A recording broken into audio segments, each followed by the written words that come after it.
Hi, everybody. My name is Daniel Barrera Ortega, and I'm the program specialist of the SGSO Network, the School Garden Support Organization Network. If you're new to us, we're an open peer-to-peer learning network for school garden professionals. We provide professional and leadership development platforms for connection and free resources for folks that are offering programming at the local, state, regional, national, and we have some international members as well. I'm so excited to bring you this amazing webinar today titled School-Based Garden to Cafeteria Program. So all about how we can build a culture of growing our own produce in the school garden and getting it into the cafeteria and engagement around it.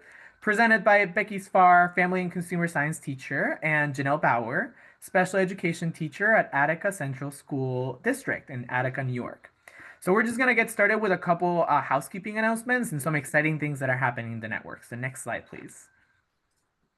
Yes. So this call will be recorded today, and it will be shared with you directly in an email, as well as it will live in our recording library.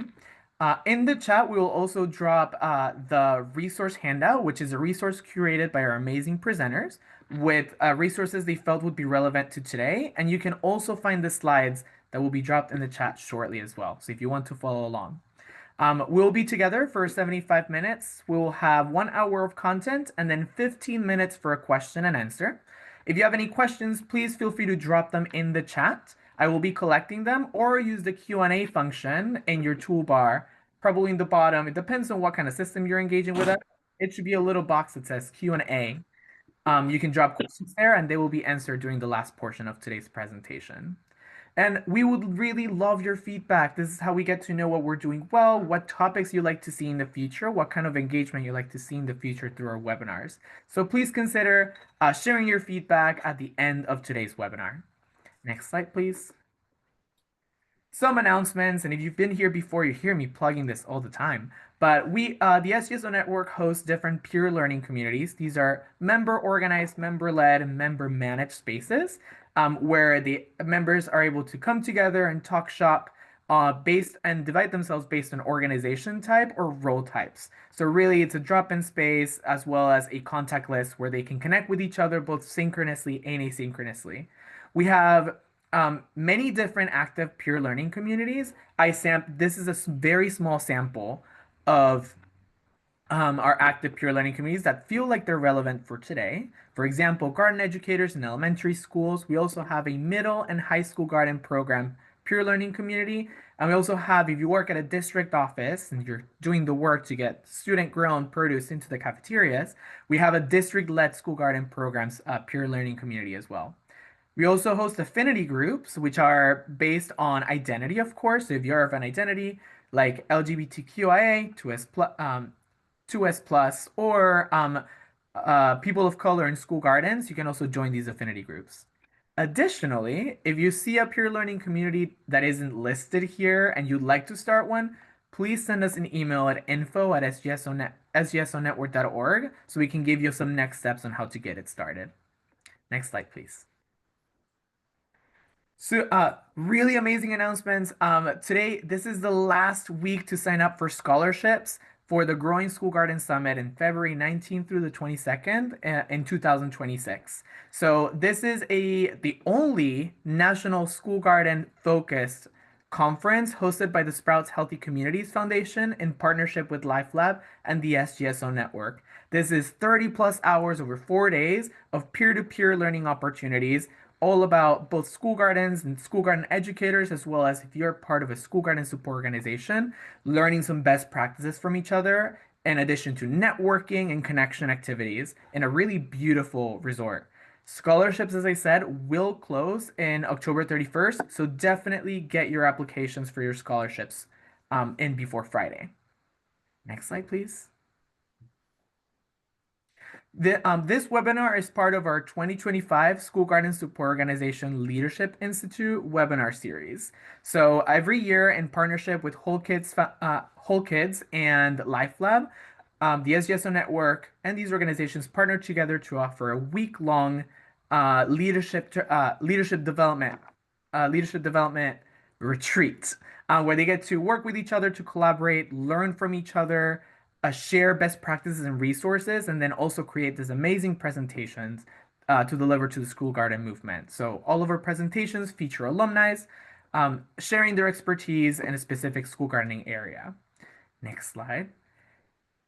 This Leadership Institute also had the really amazing focus of garden to cafeteria. And it would be a total miss if I didn't share this really great resource written by Whole Kids as well in partnership with Slow Food USA. It's a garden to cafeteria toolkit, and it's basically a playbook on what are the best practices and really troubleshooting how do we get produce grown by students on school sites into the cafeteria. It's a really amazing resource, so please definitely check it out. It's linked in the resource handout as well.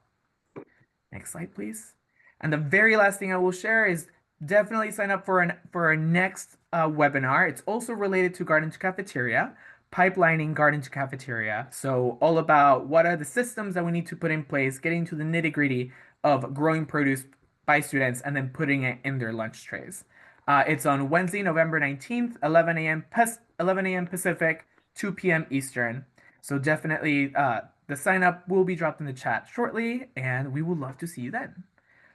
I think that is enough for me. That is enough from me. This is not about me. It's about our amazing presenters. So I'm gonna cede the floor to Becky and Jenelle. So please take it away. Thank you, Danielle, so much.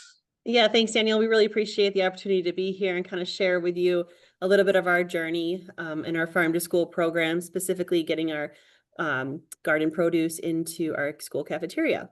So a little bit about our district. We are Attica Central School District, and we're located in a rural community in Western New York. So just about the furthest you can imagine from New York City is where we're located. And we have about a little over 1,100 students in our K-12 district.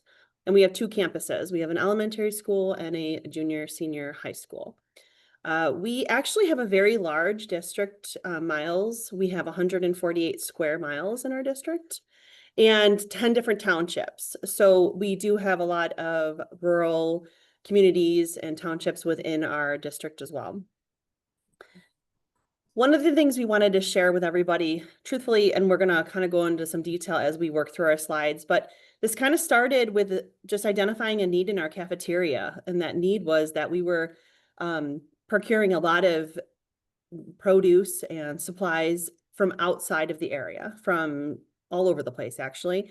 And a cafeteria committee was formed and identified this need, and then connected it with some other smaller projects that we were working on. And eventually, we found great success in getting our garden produce into our cafeteria onto the trays for the kids. So we're going to kind of walk through that tonight, and just hopefully that maybe we can share something that might be able to be useful to someone else in their district also. But we do really have a lot of encouragement around student involvement. We've seen great success in seeing them grow all the way to eating the food that they've grown in the gardens. And we'll kind of walk you through how we did that. But those are our primary goals.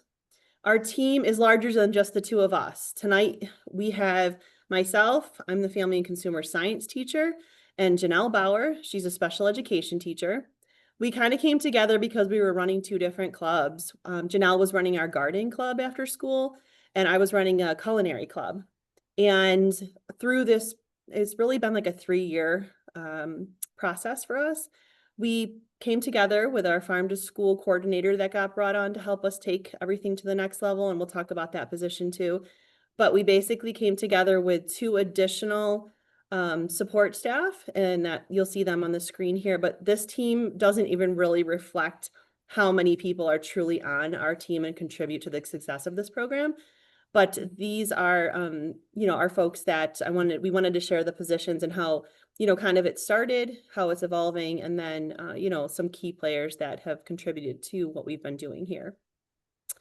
Our mission is that we really try to bridge classrooms, cafeterias, and the community through school and locally grown foods.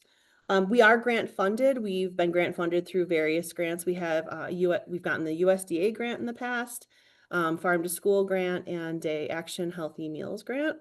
There's some other smaller grants as well that have contributed, and we've seen quite a bit of participation from other agencies that have donated and contributed as well.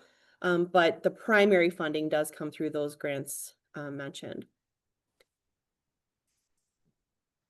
So I'm going to touch a little bit on our school gardens and high tunnels, which is kind of where I come in most.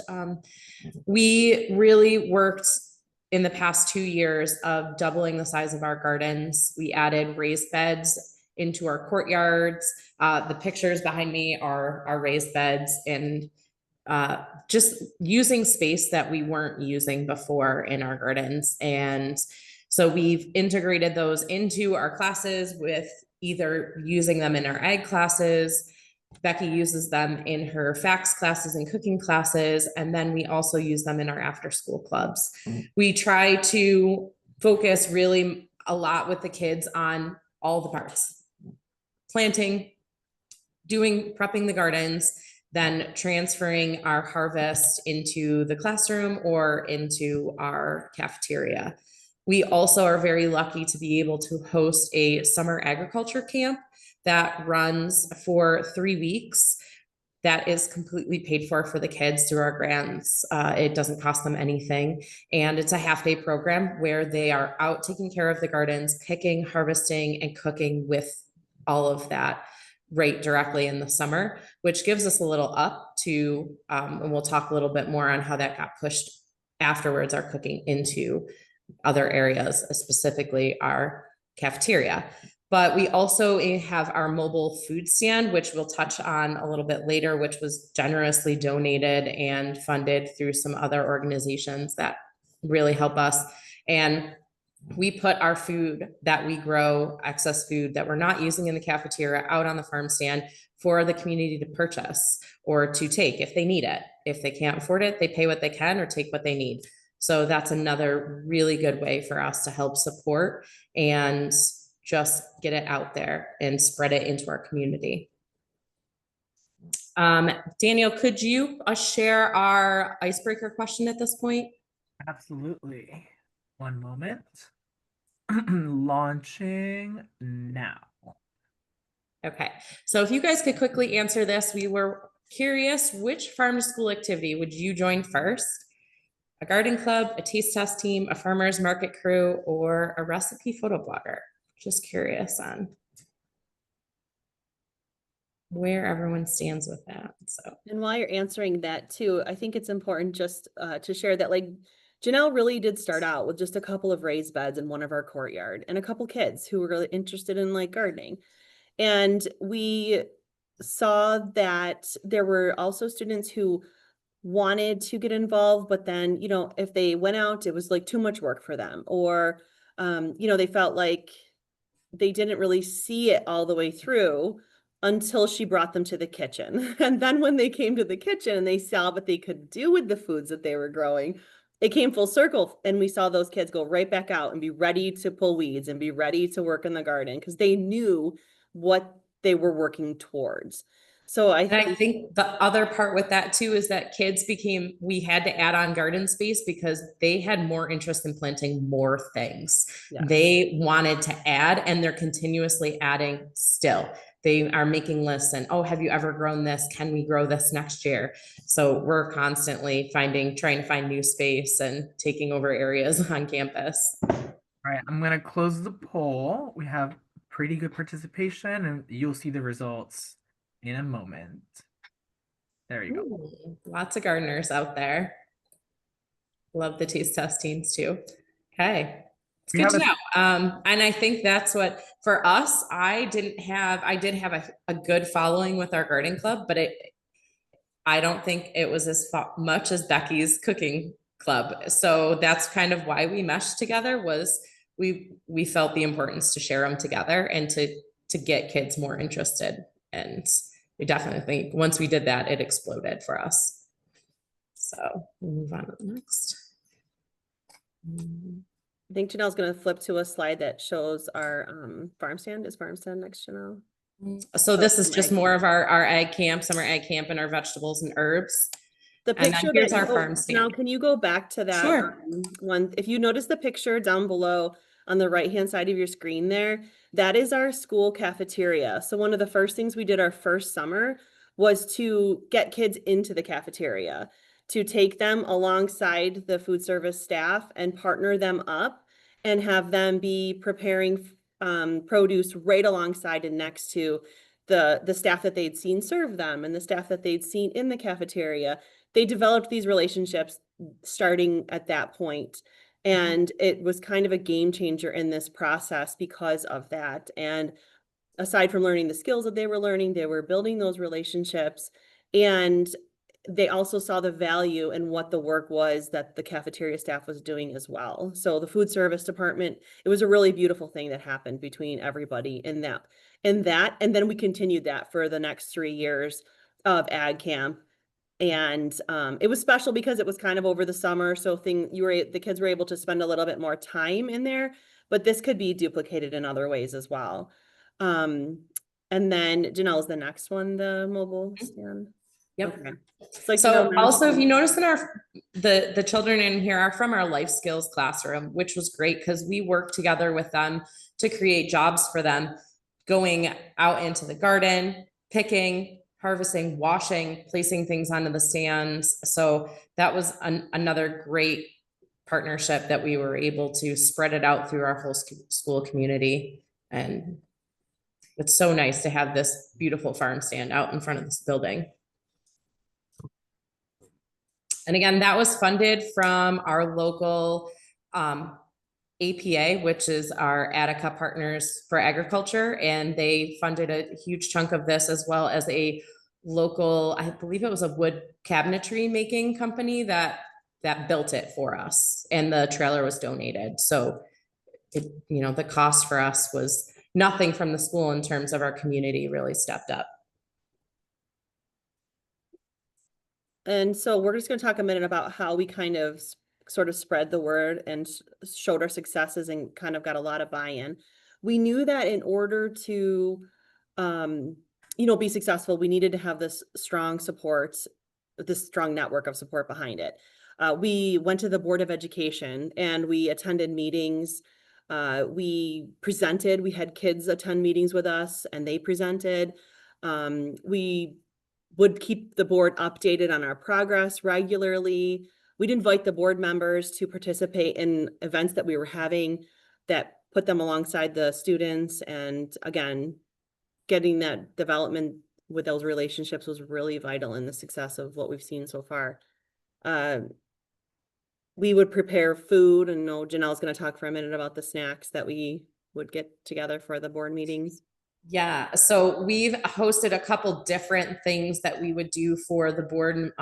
We would make cookies and punch or juices, and we would bring them to the board meetings to kind of show them that the kids were cooking. We've also done soup nights where the kids have made soup and brought bread and soup down to the board so that they had something to eat while they were having their meetings late at night, which is it's difficult for a lot of them. Their business, they work outside, so rushing right from work. It was a great way for them to see what the kids were doing and how excited the kids were.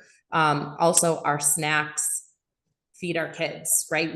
We go from the garden and they eat right out of the garden. If we are making fresh cut veggies up, that's what they're eating for a snack that day. We cook whatever our recipe is for that day. That's what the kids are going to get for a snack. So it was great to have them see that it comes right from the garden. We're going to process it and they're going to eat it. And it kind of then pushed into another part of what we do to the cafeteria were these taste testings. And the kids became ecstatic about being able to share the things that they've made and recipes they've found and done from in the garden to our cafeteria, and they wanted to share that. So when we have these taste testings, we're going to talk more about how excited they are and how much they've exploded and pushed, and kids are more willing to try things. And Becky, you want to jump on with? Yeah. So the Partners for Ag are our community support group for agriculture in general for our district, but specifically when we started sort of having this specific farm to school initiative, they also jumped on board with support as well. So what we've tried to do is take these different silos, if you will, of people doing different things and sort of bring them all together. And that included kind of a natural connection to the agriculture teacher and the projects and work that they were doing as well, which ultimately are community groups and community partnerships supported as well. So they've been really vital to our financial support at different times for the little things that we need that we can't get through the grant funding. And just also the community support, people talking about what we've been doing. Their kids are in a lot of our programs, and really just having that support has been really, really important for us as well.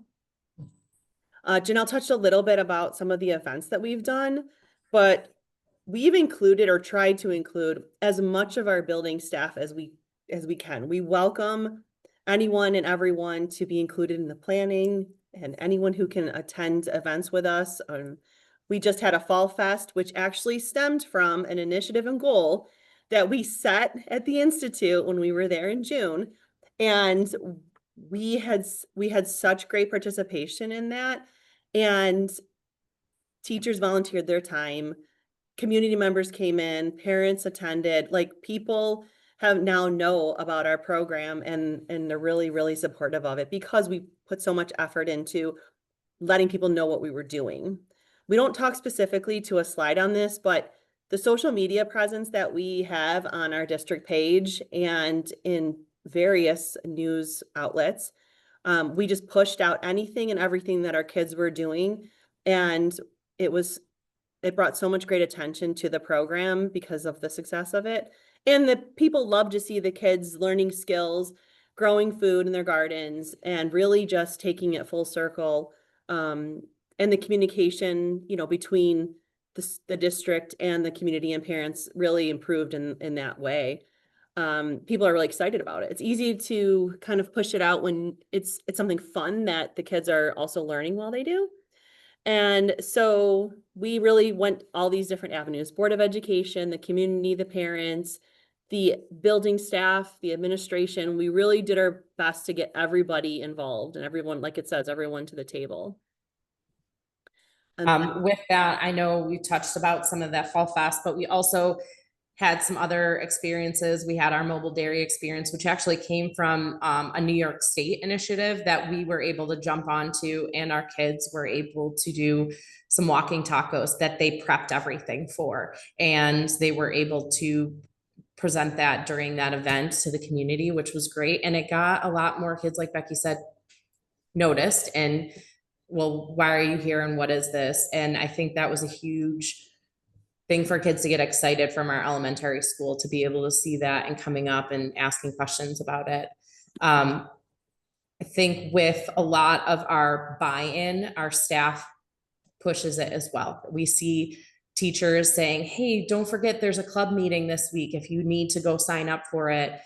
They mention it. They buy flowers from us, from our bouquets, and have them on their desks so kids ask where they got them from. And they proudly say that they do that. And they purchase stuff out of our gardens too, which helps to fund a lot of that. So our staff, like Becky said, is very, very important to us to be able to go through that. And they see that there's a connection all the way around. And I think that's super helpful with everything we do and that community. So it's major. And Jenelle flips to the next slide. This position, we just wanted to highlight because it's been so incredibly important to us. We started, like I said, with these small initiatives, but coming together really needed somebody to bring us together, to communicate and connect us all.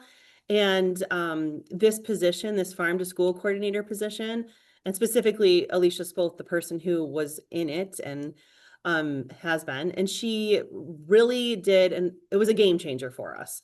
I mean, before it existed, we had a lot of the great things happening, but they were happening in all these separate areas. So her position brought and turned those small disconnected efforts into like a unified district-wide, basically a movement.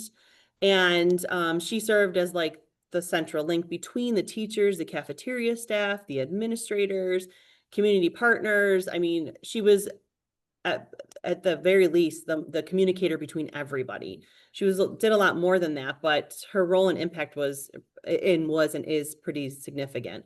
So she coordinates and organizes everything from gardening, planning, and harvest schedules. She ensures that the produce is like safely handled and integrated into the cafeteria. I know a lot of you might have some questions specifically on like, what are those exact things that she did? I'd have to defer to her on exactly that, because quite honestly, she handled that so specifically and so smoothly. We provided a bunch of resources that she found to be really helpful in her journey. But she handled that completely and really led the taste testings, any student engagement activities with the cafeteria. She was always coordinating those. She also stayed in regular contact with us and the local farms, community organizations, lined up field trips for us, and a ton of behind the scenes work just to keep everything running super smooth and consistently going above and beyond.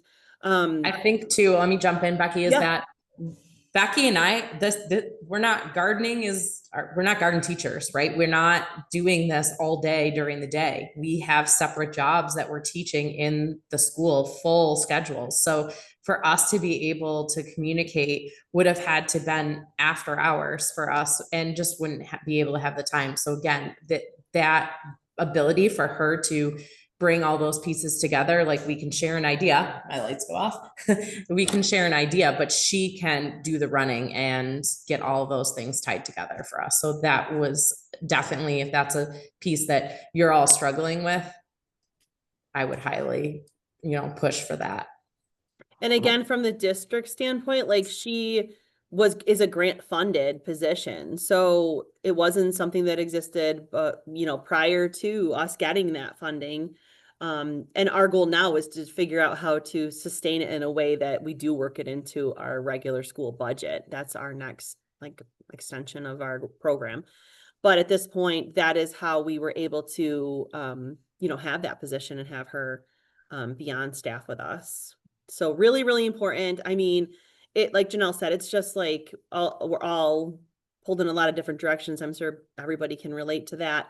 But having someone who is able to bring all the pieces together has been really, it's been key. It's been absolutely needed in this way.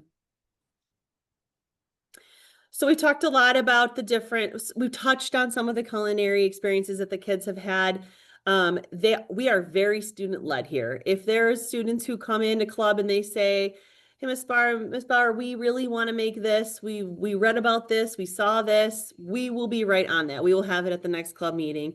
And we let them really tell us, because that is how we have found that the kids are involved and engaged. They're really truly invested in something that they want to try. We sometimes in the beginning of when we started this, we would get a little pushback now when we wanted them to try something new. Now they know. They're like, sure, we'll try it. No problem. We have their trust in saying, try new things. And so they do. And, but it's very student led. We really take all of their feedback and we make changes based on that. I mean, this is about the students and the students' growth. And so it's really important for us we really get to know our students, where they're at, and how we can best help them learn to beyond what their current knowledge is. And so we are always working towards that. We started kind of small with taste testings when we started taste testings. Like we had a special beet, I don't know what you would call it. I guess everything was beets for a little while. We have an I Love New York promo that beets were everything that we talked about for a bit. So we made some beet hummus, which was beautiful and the kids loved. We served that at a taste testing. And while initially kids were a little apprehensive to trying it, it took our club kids sharing with their friends during lunch, hey, come try this. We made this during club. And then, from there on out, everything that we had them prepare and be a part of in the planning we found all the kids in the cafeteria trying and really giving us good feedback on it. I liked this, I didn't like that, I would have liked it this way. Can we try it with this next time? And and Janelle's going to talk about like how we kind of gather that information. And actually, we're still trying to even do that in better ways. So, just the idea that once the kids have a chance to try it, they give us their feedback. And then when they see it on the cafeteria menu or on the salad bar, that to us was where we saw it really find out where, okay, the kids dig this. They're really into it. It's working. And, we just thought that was really key to getting it into the cafeteria. So Janelle's going to talk a little bit about like how we gather that information. All right. So our taste test, for one thing, is that after every taste testing, the students are able to complete a quick survey, and it's brought together in different ways. So one of the pictures on here, if you can see the green and red dots, that is one way that we do it at the elementary school, where they have little magnets and they stick them on to this little dry erase board. And it just says, yes, I liked it. No, I didn't. And it gives us a good quick visual, and for the kids the same way. Another way is that for the high school, middle school, maybe we just have a bin. So if you can see on here, they have a caprese salad that they're taste testing in this one, and they have little cups. And next to it is just a wash bin, and there's two of them, and one is I liked it, I didn't, and they throw their cup in the one that they want. And so that just another quick visual of how many cups are in each one. So there's other ways you could do virtual. You can send out forms. I know we have included in our resources some quick and simple sheets that you could print out. We have longer sheets of things they liked and they didn't like, how they would change it, would they eat it at home. We also have just a quick yes, 5-star review, 1 through 5, they circle. So there's a variety of different ways to do it. Another thing that we have is that this cute little cart was also purchased by a grant, and that is now where we do a lot of our taste testings off of. So they know the kids can see it and they know when that's out, it's taste test day. But we try to, this one specifically, all of our tomatoes and our basil came from our gardens, harvested, picked, washed by kids and brought and picked as fresh as possible. So they are getting the freshest, their ingredients right out of our tunnels or our gardens. And I think that's huge. And kids are willing to try it, which makes it even better. When we have a recipe that has a super strong approval from the kids, we try to work with the cafeteria to get them the recipe and have them duplicate it for our menus, future menus. I know we've done that with a couple of our salsa recipes the kids have tweaked, and they have added to a couple different days. We do a build a rice bowl day, and that salsa is now included into the menu day. And I think the kids tend to gravitate towards that more, that homemade salsa versus a jar salsa. It's just fresher and they enjoy it. And I love the fact that our kids are voicing their opinions of saying, hey, we like more spice, or we like more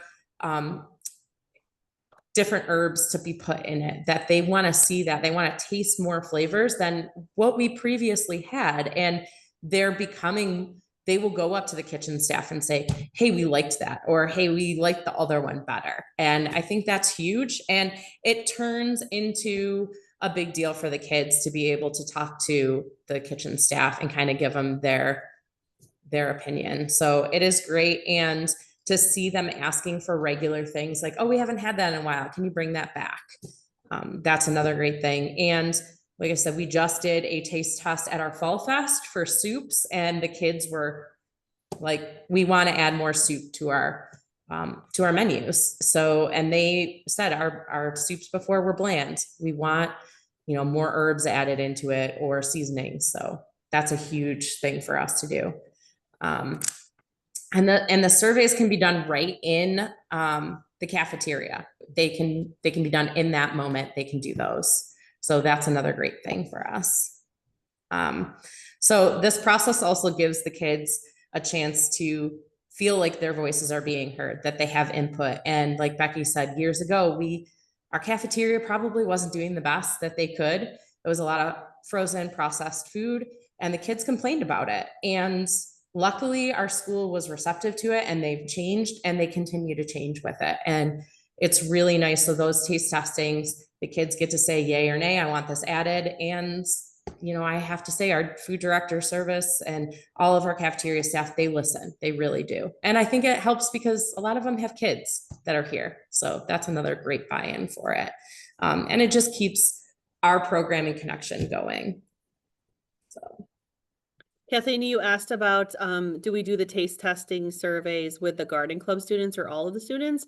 So basically what we do is we start with our club. So maybe we missed saying this too. We merged our garden and our culinary club into one, which we called our Fresh Connections Club. And so we actually take that, we meet with them, we talk with them about different ideas that we might have for taste testing. Would they like to do that? Would they be interested in it? And then we have them try it first. So they will have input on the sauce. Okay, I like it like this, or I don't like it like that. And basically kind of allow them to be creative with it. And then we take it to the whole school, elementary and middle high school. And they have then that opportunity for all students buying lunch, not even buying lunch, getting lunch, to taste test and give their feedback on it right in the cafeteria. This also was really helpful for us to kind of, especially in the beginning, to kind of encourage, if you will, the cafeteria staff to make those changes, to say, look at what the kids really want. You see the kids, all this data, we could provide data for them. They love this. They want to try this. They want this on the line. So it kind of helped us in both ways, both to learn what the students liked and what they would eat. But in addition to that, we were then able to provide that to the cafeteria staff for their planning purposes. Our particular ages of our club goes from 5th grade to 8th grade. So that is like our middle school here. We have a very, very large population of 5th and 6th graders. So last year it was 5th. Now they've moved to 6th. They've stayed on with us. We have 5th and 6th graders. And we actually have so many kids interested every week that we have to have a waiting list. So we're working on that though. We're trying to expand our offerings, but very, very interested. And they stay after, and parents come and pick them up after school. But that's a little bit more about the club, but I will kind of go back to our presentation now, Jenelle, if there was more on what you wanted to say. Nope, that's good. Yeah. So our food service collaboration is another huge part of it. Like we said, the buy-in that we were able to connect with them over the summer, as Becky had mentioned earlier, is amazing. Not only are the kids allowed to go in there and prep some of the recipes that we do during the summer egg camp, but they actually are prepping some of the food for the school year. We get a lot of purchased large quantities of beans or zucchini. We did corn. The kids go right in and they are chopping onions, chopping all of these different things, peppers, squash, and then those are processed and flash froze or however they need to store them. And then they're used throughout the year in the cafeteria. And it's great because they will note that. They will say like, hey, your egg camp was able to prep all the peppers and onions for this fajita today.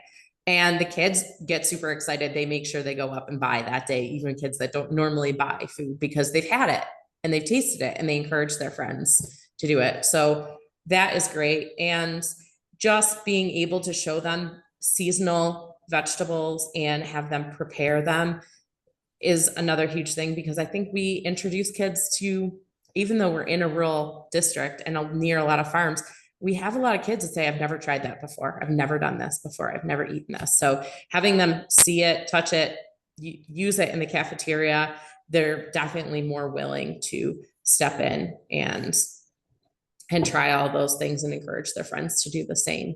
So and honestly, it was a culture change also. We could see the relationships building between the staff and the students. And it became interesting to see how students also even worked harder to keep their areas clean in the cafeteria. They cared about the fact that their friend in the cafeteria would have to come clean up after them. And we saw, you know, a shift change in just the value of the students and knowing that they valued the staff, and seeing that relationship build was a really beautiful thing to see as well.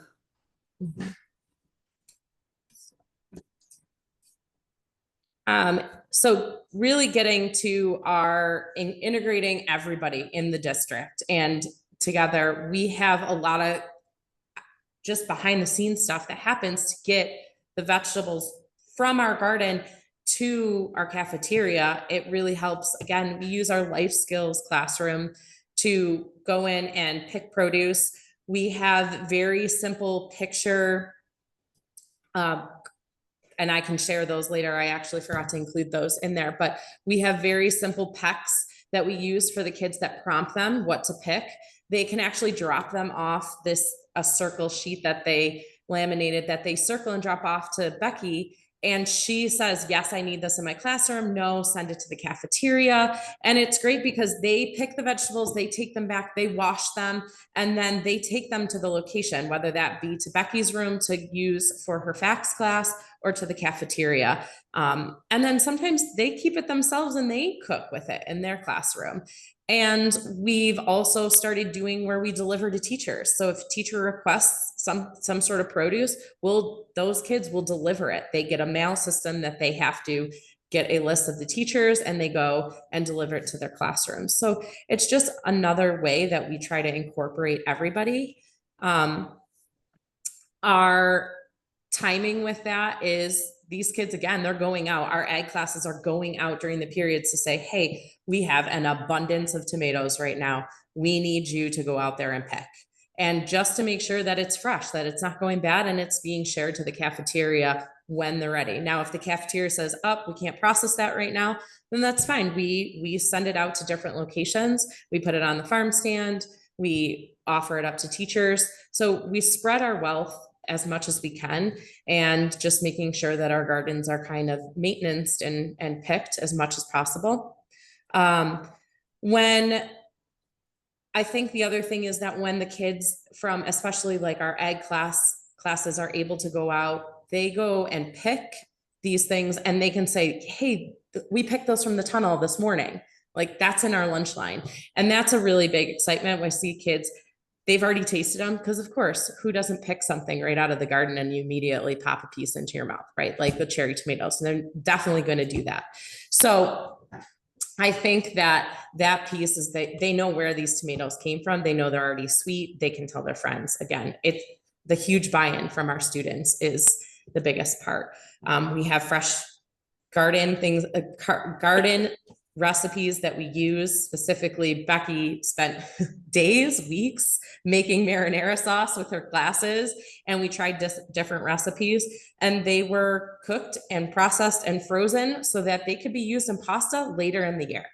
So all of these things are, Becky's doing in her class, life skills doing them. And then we try to get our cafeteria staff involved and really getting them to go out into the gardens as well and encouraging them to pick and see what we have out there. And then they go on trips when we have professional growth days. If it's a day off of school, they come in and they go to local farms and they see what vegetables are out there and how to process it. They've gone to restaurants to learn recipes, how to make a sauce, how to do a calzone, how to make a pizza. They've done all of this stuff so that they can bring these skills back. And I think them going out into our gardens as well is super helpful because the kids see them out there, they see them picking. And again, this garden behind me is our garden and it's in a courtyard. So multiple classrooms can see while they're teaching. So they can see the kids going out there. They can see the staff going out there and picking and taking it back in. So it's very apparent where it comes from. It's not really a big secret. And that helps keeping all of our stuff fresh and making sure that we have what we need and we can supplement on our lines in the cafeteria. Okay, so Jenelle, just one second, just to be clear about a couple of things. The cafeteria, so the kids don't cook in the cafeteria during the school day. What you see pictures of them in the cafeteria, that's from summer when school wasn't in session. So they don't at this point go into the cafeteria during the school day, aside from the lunch line. But those other ways that we're describing that we prepare food that's then served in there. And also, we started out like we mentioned before with a cafeteria plan that had a lot of processed heat and eat foods and very, very little fresh. So over the last 3 years of us doing this, the skill level has expanded in the cafeteria, but also the storage. Somebody was asking about, like you mentioned, flash frozen. We had to actually buy a whole new freezer, a walk-in freezer. I think there's actually now 2 more, where it's stored all this produce from, our gardens produce all summer long. We have a later season being where we are located, but it produces. And that is why that ag camp timing was so crucial for the kids to be able to come in to be a part of that, because while they weren't through all of it, we had staff that had to be, kind of taking care of that as well so that we could have that produce during the school year. And yes, flash frozen, freezer sealed. The staff went to some preservation classes as well. The kitchen staff did. Just trying to find lots of ways that we can capture that food at its freshest and be able to use it all that we're growing all year long. So I don't know if that completely answered the question, but maybe a little bit. We'll answer any more that are available at the end too. Sorry, go ahead, Jenelle. Yep. No, that was it. So we're going to move on. So again, our food service has really done a huge we have set days. Thursdays are New York days. Everything that is on the lunch menu is from New York. It is a New York beef, New York apples, New York beans. And again, those are stuff that was fresh during the summer that they've processed. Our Tuesdays are taste test Tuesdays. They don't always work on that day, depending on what we have availability, but we tend to try to do taste tests on Tuesdays. There is lots of training for our cafeteria staff going in outside of their days and in the summers and doing a lot of extra things. And like we said, all that food preservation was super key. And we're not talking little freezers either. We are talking massive outside freezers on a loading dock that would fit multiple cars in them. So a lot of space that we've added just because we see, and our cafeteria sees the importance of being able to have that produce and fresh produce stored for us. And as being a taste tester of them, because our staff gets to taste test it too, our fresh corn, I would have never thought that freezing it would taste the same. And the kids and anyone can tell you, they can tell the difference between our fresh flash froze corn versus the canned corn. Hands down, it's way better. So keep going with that. Very good. So yeah, Jenelle touched on a lot of that. And also we talked about the professional development that they go to and the food preservation. So I think, yes, we're good on that slide. Thank you, Jenelle. So one of the things that we're most proud of is truly, again, how much student involvement there is on this. They're just not just learning about the food systems. We're not just telling them about it. They're actually living it from seed to plate. We always say from seed to plate. They're seeing that through the entire process. They get right involved. They start planting the seeds. They're tending to the garden. They're doing all the things we've talked about. And that is truly like the very heart of our program, and how we've seen the success in it is because it is so much based around them learning how to feed themselves in a very healthy manner. And quite honestly, one of the things that we see time after time is kids like not sure if they like something. You give them the opportunity to create it themselves. Our kale chips, will never stop talking about our kale chips. Kids, you give them kale, they don't know what to do with it until you show them how to make their own dressing for it, how to, season it with their own flavors that they like. And then all of a sudden it's every day. Can we make kale chips? Can we have kale salad? It's like, okay, we put kale in our smoothies now. We do all the things with what they would have said before isn't something they really want. So when you see them have that great turn into some healthy eating, it's really and so impressive. I know a lot of us who are on this call know that value, but we just keep saying it over and over because we keep driving back to them, keep driving back to the kids. And our families and communities, we have family cooking events, we have harvest celebrations, we talked about our fall fest, special events. We had an amazing like soup off that we had invited an administrator from our building, each one of our buildings, to come up with their favorite soup recipe, come in, cook right alongside the kids in the club, go to a board meeting, serve the soup, have them vote on it, determine a winner. And in that challenge, that we figured out, we all learned that all kids love all soups. They want soups every day at lunch. And so that was another one of those engaging activities that we had. Through all of our summer ag camps, we've taken kids and done different leadership activities too. Helping them to learn how to be good gardeners is like what they're interested in. Taking it to the kitchen is what they want to do, they want to eat. And then also learning about the different careers, the different businesses that are in the area. All those things tie into, you know, something that we all, I think, feel pretty passionate about with our kids. So just moving along into, I think is okay, yes, the local expertise. We are really fortunate here to have access to a lot of amazing experts in our area. And I honestly, we didn't know they were there until we started looking for them, until we started kind of seeking out like who and who's available and, oh, this person knows this person, and that farm to school coordinator just making those calls saying, this is what we're doing. Is anyone interested in coming in and you know, serving our kids in this way? It's incredible the number of people who are like, I will come and bake with your kids. I will come and show them how to grow mushrooms. I will come and show them, you know, honey and how important honeybees are to our gardens. Professional chefs being willing to come in and do this, and primarily donating a lot of their time and resources. Truthfully, I think that folks in this area are really passionate about this kind of, you know, growth and learning for the kids. So I think that there are times where we were able to maybe take it up a notch with the offerings, but really they were willing to come in and just use the resources we had to try to teach the kids. So I think that has been a really great success in that area as well. We're almost out of time. we're going to go through this pretty quickly. So as mentioned, we really try to do a lot of these hands-on experiences, the mobile dairy classroom. That's something that was kind of a one-time deal. And we kind of just bring it up because they picked our area in New York State to come to first because they'd heard about what we were doing here. And they wanted to see it, check it out, and also to offer what they wanted to expand on their offerings as well. So New York Dairy, you know, people hear about what you're doing.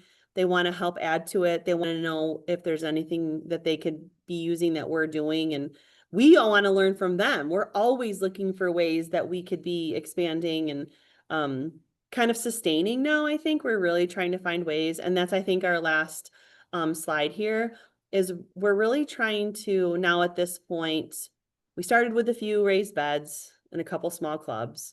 It's grown into this like really great, fully supported initiative. And we have amazing administrative and community backing. And now we just want to make sure that we are able to set up a program that can sustain. So, you know, we're always looking for that as well. And so we're happy to be able to, you know, share what we've done so far in hopes that maybe somebody else will share back with us what's working with them also. And all together that we can kind of continue to grow in this very important aspect. I think you can see in this, we didn't really talk too much about this, but in a couple of these pictures, we have a smoothie bike, and our smoothie bike can be taken into classrooms throughout the whole district for different activities that maybe the kids want or that the teachers want to do with the students. And they can order, you know, fresh produce, dairy, whatever they want to put into the smoothie bikes, and the kids actually pedal the bikes to churn the smoothie, to make the smoothies. And so that's been a big hit too with a lot of our classrooms. that are trying to implement some of what we're doing in Farm to School in their specific classrooms, in their second grade classroom, or in their math class where they're calculating data. Different types of activities that we're trying to tie back into, ways that, kids can see ag as a positive thing, and also have some tasty, healthy treats while doing it. Mhm. We also encourage our field trips, going to local farms and ag-related businesses. We do a lot. We have a couple different places that provide fresh milk. We have a lot of places that do homemade ice cream, which is great, and they come and support us. And we go to flower fields or just big local farms. There are 2 big local farms around us that we get produce from, that not only do we use in our club, but we use in the cafeteria as well. And so we get a large amount. And again, that was brought to us through a grant that we were able to procure that produce and bring it in. And that a lot of that is part of the fresh produce that we have all year round in the cafeteria.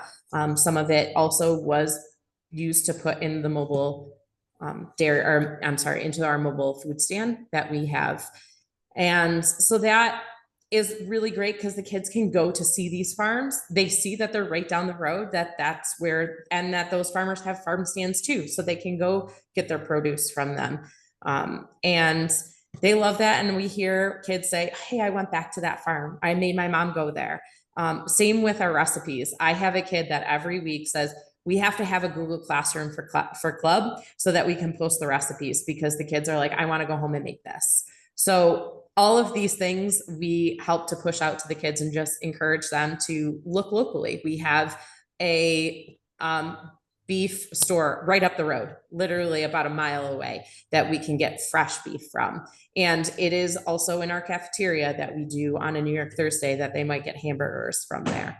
So that's another way that we can help use that and support locally and spread all that. And also just to really get them to understand that when we talk about farming, and we push this a lot, that farming isn't just growing crops or having cows. There are other aspects of farming that you can incorporate and get a whole career on.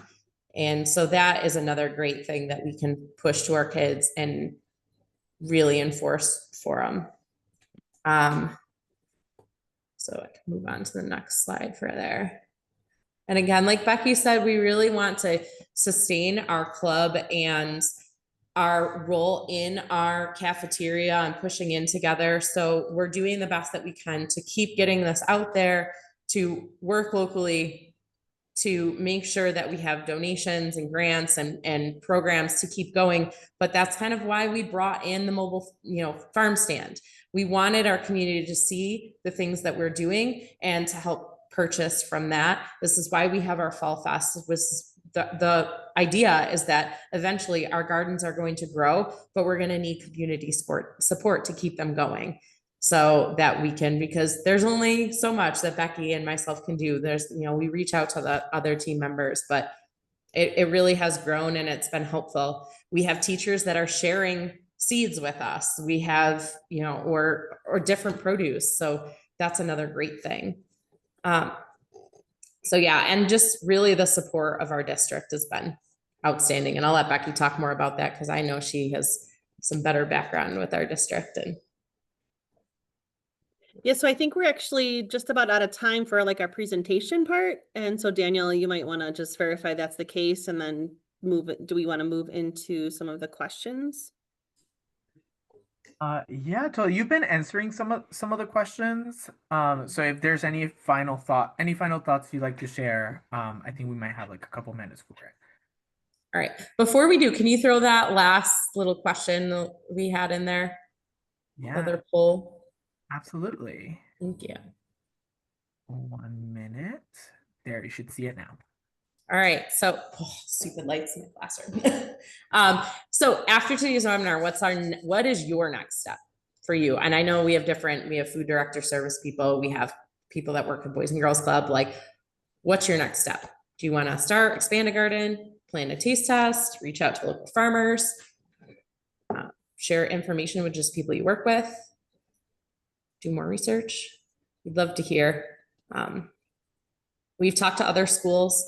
They've done it different ways. So not saying that our way, the way we did it was the way. We have talked to other schools who have started with chickens and now want to get more into the garden aspect. So we understand that, and we love to hear what other people want to do. We can also go in. I know there were some questions in our that we didn't really answer, so I want to make sure we touch back on some of those too. I think that, will we do that in the next part? Yeah. Okay.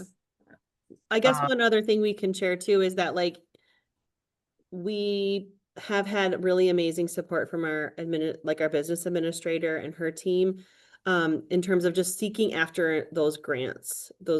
You're asking a lot about the grants, and quite honestly, like Jenelle and I can't answer a lot of that because they come to us and they say, listen, we have this grant. Is this something that we could use, we can do? We look at it and we say yes, or, like it doesn't really fit for us, or whatever the case might be. And then they put a lot of work into seeking after them and applying for them. And then they come back and we get it or we don't, and then we kind of go forward with that. But it really, like Jenelle said, we each have our own roles, but we definitely, yeah, you need everybody needs to do that, right? Because without funding, we certainly don't have a program. This last kind of special project that we had, Jenelle worked pretty hard on doing some designing for an outdoor classroom in the garden. And now we have like a beautiful outdoor classroom area. And we also have there's one picture here where there's like a newer shed that we were able to get alongside the high tunnel that was out there for years. And we actually had that high tunnel out there for multiple years and it was not maintained. It was not used. It just kind of was there, a little bit of an eyesore, if you will, until we ended up putting life to it.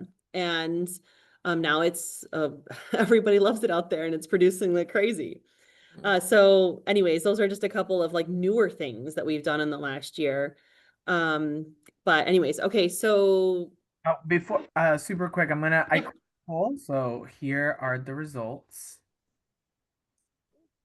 They're gonna communicate it with their Yeah. And if you guys have anything that you think, oh, hey, how did you share this? Please reach out to either one of us. We would love to tell you how we did it. Not to say again that is the way, and it might not work for you, but it's the way we did it. We'd be more than happy to share anything that we can. And again, like Becky said, our admin team had really stepped up and did a lot of the grants, but they would say, hey, is this something you can do? Again, they know that we're going to be the ones pushing it out. So are these tasks in the grant doable for you? We've gotten a lot of smaller grants, New York grants, beef grants, all of those that, they're pretty easy to do. Drop down menus that click and you get them and you use the beef somehow in a recipe or with the kids. So that's great. Okay, I have I have quite a few questions actually. So we can go on to the next slide and we can just get started with our Q&A. Okay. So first question is, how do you grow enough food to serve your student population? Okay, Right. so we don't, that's not something our produce complement everything that's served in the cafeteria. So they don't rely on us wholly by any means. This is all just like a complementary to their menu and their offerings, be it on the salad bar or as a main item. So that is one thing that we are not interested in doing, right? We don't want to become the sole provider or even the primary provider. We really want it to just be able to we really want the flexibility to be able to vary what's grown in the garden. We want to be able to try some new things at times, rotate. And Jenelle is definitely, the one to speak a bit more to the gardens and, as far as what they do want to have in them.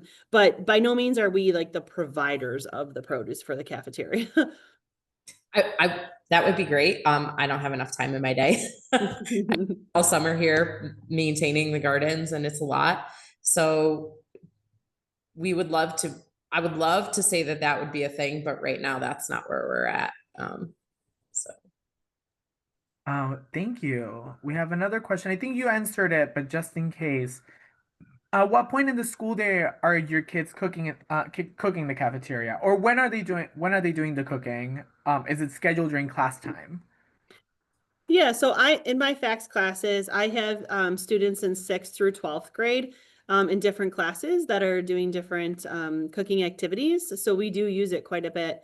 And then in addition to that, we have the after school club that does we use it on the regular basis with them as well. So there are no scheduled times in the cafeteria outside of the work that we're doing in the summer ag camps. Awesome. I'm gonna combine two questions that I think are related. Um, how do you vary what's grown during each season? What is done with the produce during the summer to save for school? And does your cafeteria provide additional storage for the vegetables? And I'll let you take that one. Yeah, so the gardens we pick are two ways that we pick what we grow. One, the kids look through the seed packets, look through the books when we order, and they pick. Another way is that we actually collaborate with our local corrections facility down the road, which we have a maximum security prison and I guess it's a minimum security prison right next door. And they do a lot of extra growing for us as well that we just started partnering with. So we've gotten a lot of squash, pumpkins, cucumbers, and they will even start stuff for us. So again, I'm starting stuff in my classroom. I have limited space. We have a very short growing season. We can get snow right up until the end of May. So growing outside is from June until September, October, depending on how we do. So really we benefit from our local community support that helps us. But yeah, the growing that we get and what we pick depends on the kids and what just does well. This year, tomatoes did terrible outside, but our high tunnel was amazing. So that's part of it. Sometimes stuff just doesn't make it, just depending on our weather. So that's another thing. I missed the second part of the question, Daniel. What was the other one? The question is about storage. Oh, yeah. Okay. Storage, that is another tricky situation. We try to keep anything that is fresh gets processed as quickly as possible and frozen if we can, if there's a large amount of it. If it's something that we are just picking day to day, then it goes directly into the cafeteria. Becky does have some coolers and fridges, but and between that and our agriculture classroom, that is kind of our storage for our farm. Other than that, it's in boxes. But the cafeteria has expanded their storage, and so they do have a lot more freezer space now. And so that was needed. That was a definite need in the beginning. We were like way overwhelmed with how much we had and what are we going to do with it. And so we adjusted after that first year. You know, you really kind of. And our administration noticed it as well coming into our classes when they come in to do events with us. They're like, well, where are you storing this? And we're showing them, they're like, oh, that's not okay. We'll get you new coolers. So that's amazing to have that support from them to say, we want this to keep going. So we're going to get you equipment that you need. Or maybe they replace the stuff in the cafeteria and then it trickles down towards Becky's room. I mean, in addition, we have like sealers. And I also have a freeze dryer in my room. So we've been using that a lot this year to do different types of freeze drying. And that's been fun for the kids to do and try that. We have time for a couple more questions. Do you weigh, record, take pictures, take data to watch trends in your gardens? Not right now, but I think down the road, I think that would be something that we might look at. But aside from the life skills class kind of just taking inventory for us, it's a process that we're working on because we do want to stay on top of managing that. And also, yeah, we want to see how much it produced, but we don't get into that much detail right now. No. I mean, the past couple of years, our gardens have tripled in size. So we are kind of random planting whatever the kids feel like they want. And sometimes when I turn around, I notice, oh, wow, we just planted 20 tomato plants in that one area. So that kind of makes us have a bigger yield some year of some stuff. But, that is the goal, is to, like Becky said, iron that all out and really get it to a smooth, streamlined spot. But again, we're kind of stuck with our weather here. Here's another question. How do you get food service directors to buy into the garden to cafeteria process? Okay, so this one was a little tricky for us, so we can touch on that real quick. Initially, we did have a food service director who was very resistant to change. And knowing that that would likely cause some discomfort among the staff and also just in general, some pushback in terms of, oh, my workload's going to increase. Well, what we tried to do is we tried to work really closely with them so that we could find systems that would work within their skills and abilities as well as show them that it is not going to, there are a lot of ways actually that it's going to make their jobs easier. And also to get them to understand the value of that and feel valued as employees and what they were doing, to get them as a part of the student movement where the students were really appreciative and interested in and change that culture. So I think the culture shift and the idea that the food service director, was resistant in the beginning, but she did come around and she was very supportive after the initial kind of resistance, if you will. Seeing the success is what was really made them to be able to want to be on board with it. Seeing the interest around it and the people talking about it, they also wanted to be a part of it too. So I think you really have to try to get the buy-in through the success of the program, students telling them that, and working within the abilities and skills of the staff, right? Like we can't expect our staff or our, food service to do things outside of what they're able to do. But we tried to make it as easy as possible with what we had. When another thing is that we did a couple, I guess I want to say like cohorts where we came together with other school districts who were doing farm to school, and their food service directors were there, and they kind of showed their buy-in and what they were doing, and then their kids were there presenting, and that was a huge help, I think, for her to see like how excited the kids were at their school and what they were doing. That was another huge push, like that just, so kind of combining with the school districts around us was not only beneficial for us, but for her and the cafeteria staff to see. Sure. Awesome. I think we are out of time for questions, but if you do have any other additional questions, we will share Becky's and Janelle's contact information, so you're able to ask any follow-up questions on the amazing work that they're doing. So please join me in thanking our amazing presenters of today. Thank you so much, Jenelle. Thank you so much, Becky.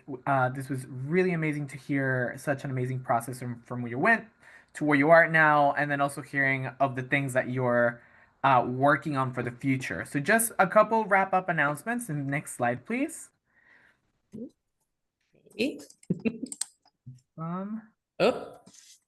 It's happening. If you have any other questions and you'd like to ask this directly to other school gardeners, please consider joining the SGSO Network Forum. This is a great way to get some peer-to-peer input on any questions, how other people are doing similar work. It's about 10,000. We will get there one day, but it's 1,065 people strong, and they're highly, highly, highly engaged. The link to join the forum will be dropped in the chat shortly. Next slide, please. Also, please remember to fill out the feedback form. Do we want to hear what you loved about this presentation? What do you want to hear about in the future? Again, we want to hear what are the gaps that we have and really highlight experts that continue to fill those gaps, just as Jenelle and Becky did today. So please make sure you fill out the survey. And last but not least, next, thank you so much for being here. You could have been anywhere, but you're here with us, learning about getting our garden produce into our cafeteria from these amazing experts. So please continue to connect with us at SGSO Network on Instagram, facebook.com// SGSO Network, as well as our website. And if you have any other questions, please email info@sgsonetwork.org. Again, you'll receive the recording in your email by the end of this week, so you can review it in your own time, as well as an updated resource handout. Thank you all so much for being here again.